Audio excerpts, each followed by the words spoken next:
This is a businessman. His business is organized crime. His products include gambling, narcotics, vice, loan sharking, stolen goods, labor racketeering, and goons for hire. Illegal gambling brings in his biggest profits, working capital to finance other criminal activities.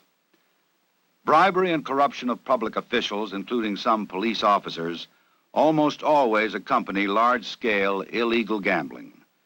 The law enforcement officer must avoid any such involvement. Besides corrupting the community he is sworn to protect, involvement puts him in personal jeopardy from local statutes and from the Organized Crime Control Act of 1970.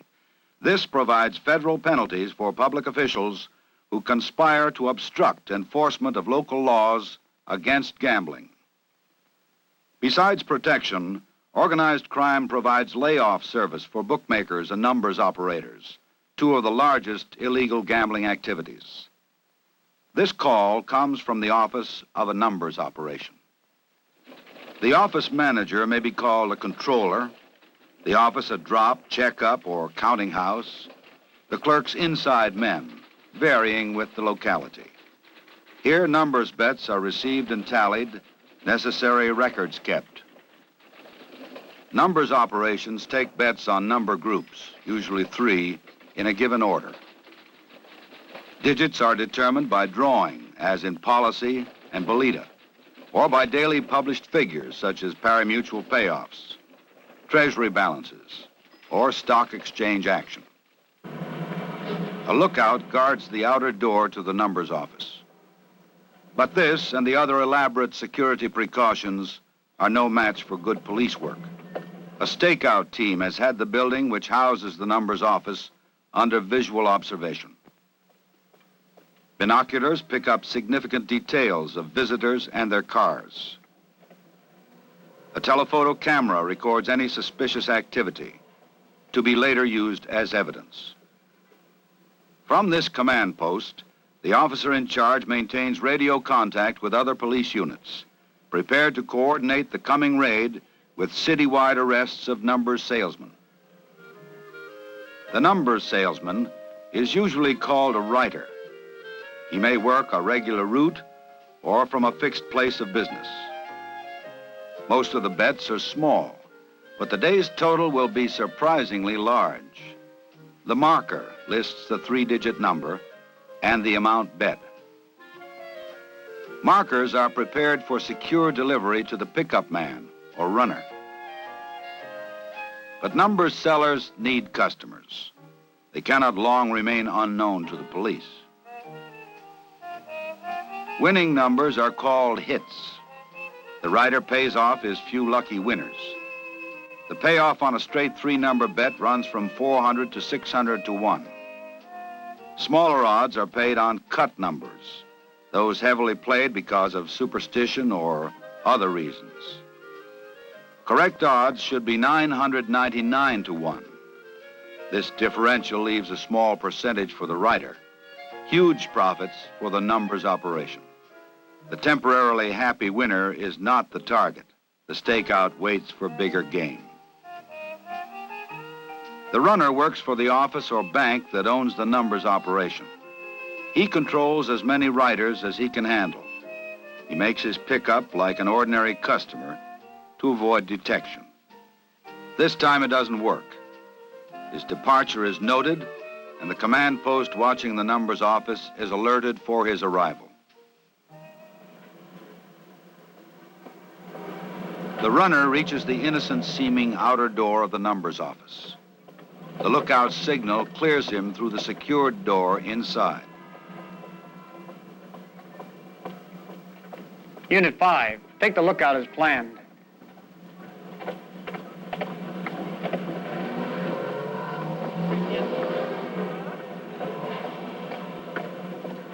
It is the last free action the lookout will make for some time.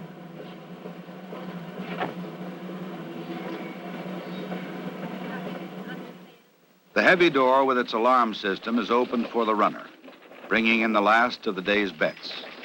The cash has probably been routed separately to another location called the bank, headquarters, or clearinghouse. The clerks have run up the totals, and the controller is ready to make any necessary layoffs on heavily played numbers through an agency of organized crime. A pari-mutuel payoff at a distant track determines the final digit of the winning number.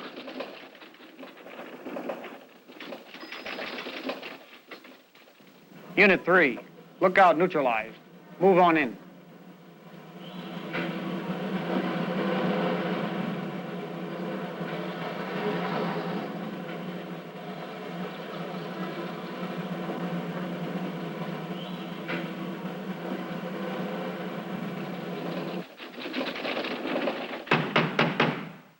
Police, we have a warrant. Open up.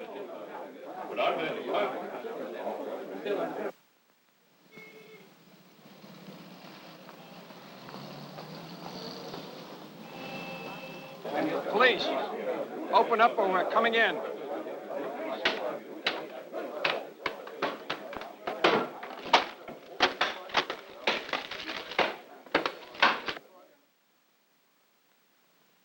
Judicial approval may authorize immediate entry without waiting for permission. Know what method of entry is authorized in your case. All surveillance units, proceed with pre-planned arrests. When there is no longer danger of premature tip-off, the small fry of the numbers operation are arrested. With the subjects from the numbers office on their way, detectives are collecting, identifying, and preserving the evidence, some of it partially burned but salvageable by good laboratory work. The patrolman guarding the rear exit during the raid brings in the important records that literally fell into his hands. Usable evidence results from good police work, planning the raid for maximum evidence and for swift entry to prevent its destruction. Effective, uncompromising law enforcement can make numbers operations increasingly hazardous and unprofitable. Illegal dice or card games and gambling casinos are often linked with organized crime and the corruption which is its trademark.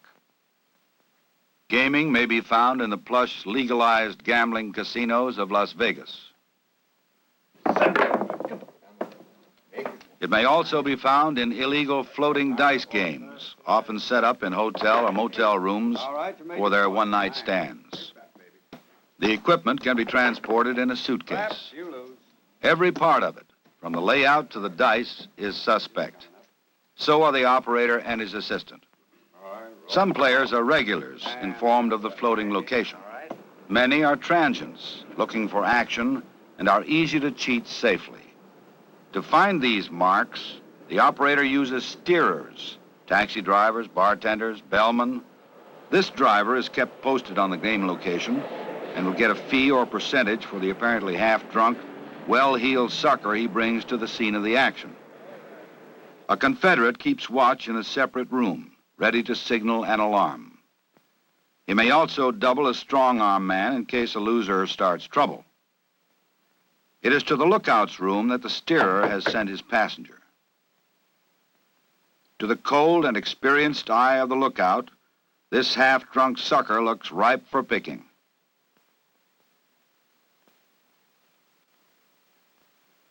He gives him the room number of the floating crap game and signals the operator to expect him.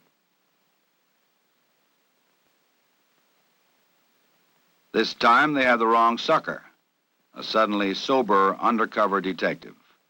His concealed mic gets word to the team waiting below. Unit 5, this is T1. The lookout in 514 has an alarm buzzer in the door frame. I'm proceeding to the game in 519. Monitor me and execute the plan when gambling is established.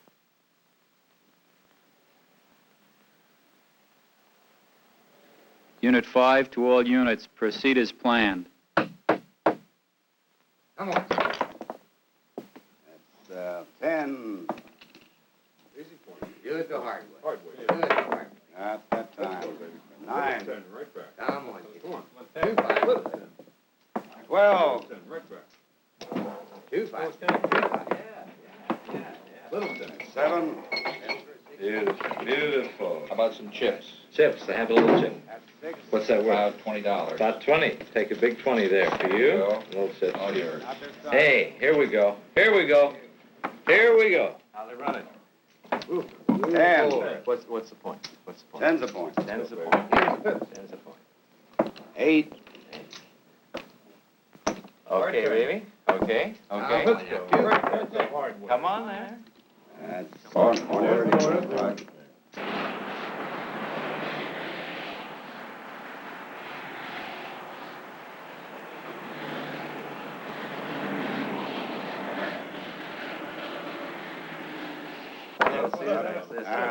6. All right, I think the man. Statutes concerning players in an illegal game vary from jurisdiction to jurisdiction. Okay. Okay. Give me the dice. Give me the dice. Next shooter. Let me get this. Place your bets. All right. Let's go, Rick. There we go. Nothing, so just freeze. Police, freeze. Put your There's hands no on the question table. anywhere about the arrest of the operator and his confederates.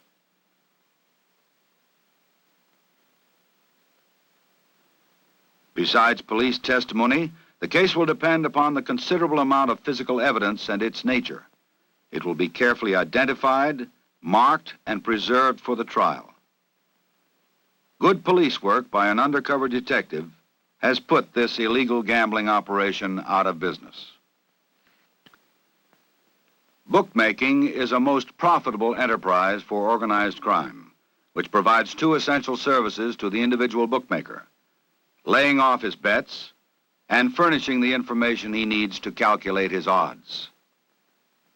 The largest amounts of money are bet on sports events: football, basketball, ice hockey, and baseball. Horse betting, once the bookmaker's standby, is next in volume. A successful bookmaking operation depends upon rapid relay of odds, line information, and results. Expert sports handicappers, often employed by organized crime, provide the analysis upon which odds are based: team and player records and condition, location of the game, probable weather. The bookmaker uses long-distance phone to get this information, fast and frequently. He also makes out-of-town calls to the bankers of organized crime to lay off his bets and keep the book in balance. So that these incriminating toll calls are not charged to the apartment he rents for a few hours each day, he has attached to the telephone an electronic device, the blue box. Like all evasive devices, it violates telephone company regulations. The blue box circuitry permits the user to make toll-free, unrecorded, and untraceable calls wherever direct distance dialing is available. Through the blue box phone, the bookmaker gets the latest point spreads on the college games he is booking. On football or basketball, the bettor usually wagers $11 on a pick'em basis to win 10. Point spreads reflect the handicapper estimate of the competing teams. Baseball bets are usually placed at varying odds, based upon the pitchers for the day, as well as the team record. To receive the incoming calls from bettors on which his livelihood depends, the bookmaker relies on several devices which may keep his location or private phone secret. One is the backstrap, a simple circuit which connects the bookmaker's unauthorized extension to an authorized and listed telephone at a nearby but separate and clean location. Another way to prevent his incoming calls being traced or his location revealed is by installing a black box, a somewhat more complex electronic device. It absorbs the electrical impulses on incoming calls so that they do not record at the telephone company's central billing equipment. This bookmaker, however, uses the more sophisticated cheese box to conceal his location and private telephone number. He maintains a private phone elsewhere than the apartment from which he works, with a number known only to him. He keeps an open line from his apartment to this phone at prearranged hours known to his customers. They have a different number to call, connecting them with still another phone, which may be in an empty room or other clean location. This call is switched through the cheese box to the bookmaker's private phone, also in a clean location. Then, during the hours that he monitors this phone from his apartment, he can converse with the customer, who has called an entirely different number to reach him. Other elements in the elaborate screen of deception may be markers or records on instantly disposable water-soluble or flash paper. But even the tightest screen will not shield against vigorous and uncompromising police work.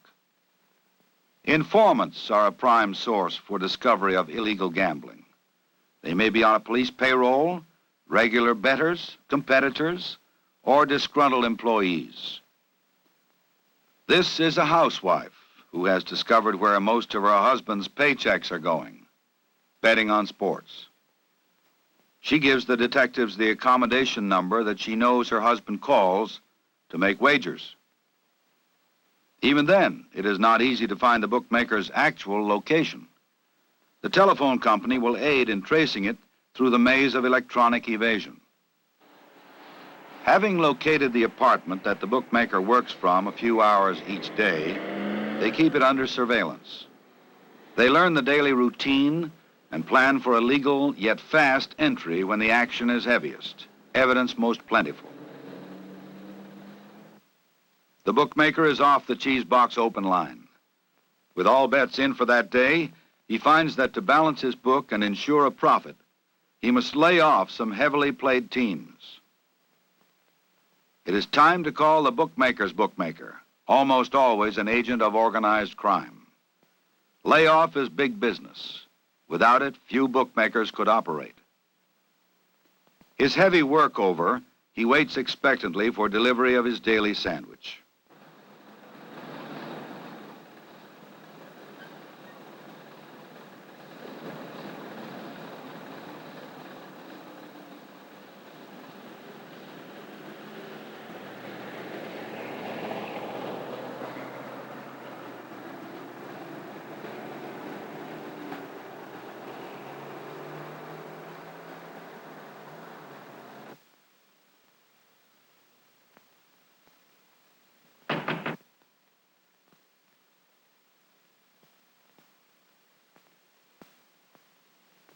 Information leads to investigation. Investigation to surveillance. Surveillance to apprehension. It pays off. Armed with a warrant, police planned their raid when the maximum evidence would be on hand, and with minimum chance for its destruction. There is no cooperation from the bookmaker, but their continuing investigation will uncover other evidence. The unauthorized electronic equipment, the testimony of the not-so-innocent owners of the apartment. They find the water-soluble paper on which the bets were written, and a little black notebook listing the bookmaker's layoff and line odds sources. They lead directly to organized crime. Without organized crime to bank numbers, lay off bets, protect gaming, and bribe some officials and police officers, illegal gambling could be stopped. 2 gentlemen from the FBI to see you, sir. You, the officer, must be aware of the connection between illegal gambling and organized crime. Only honest, aware, and informed law enforcement officers can bring the organized criminal before the bar of justice. Only incorruptible, impartial, and stern justice can make him pay for his crime. You must be informed on the major types of illegal gambling, their MOs, and the applicable gambling statutes in your jurisdiction. You must be trained in effective techniques to discover the illegal gambling operation through informants, observation, and investigation. To follow the operation as close to the top as possible. To plan the arrests so as to acquire and preserve the necessary evidence for conviction.